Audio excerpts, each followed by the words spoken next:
The gentle-hearted. A gentle-hearted person is not measured by wealth, power, or status, but by the kindness that lives within their heart. They cannot ignore the tears of others. The suffering of another becomes their own concern. They offer compassion instead of judgment, forgiveness instead of revenge, and hope instead of despair. When they see the humble, they share their food. When they meet the weak, they lend their strength. When someone has lost hope, they become a light in the darkness.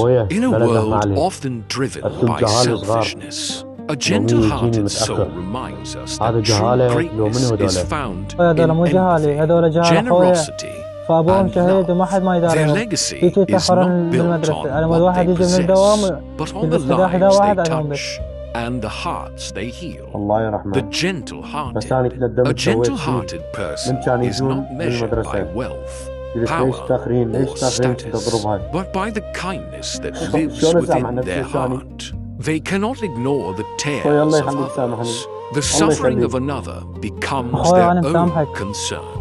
They offer compassion instead of judgment, forgiveness instead of revenge, and hope instead of despair. When they see the hungry, they share their food. When they meet the weak, they lend their strength. When someone has lost hope, they become a light in the darkness. In a world often driven by selfishness, a gentle-hearted soul reminds us that true greatness is found in empathy, generosity, and love. Their legacy is not built on what they possess, but on the lives they touch and the hearts they heal.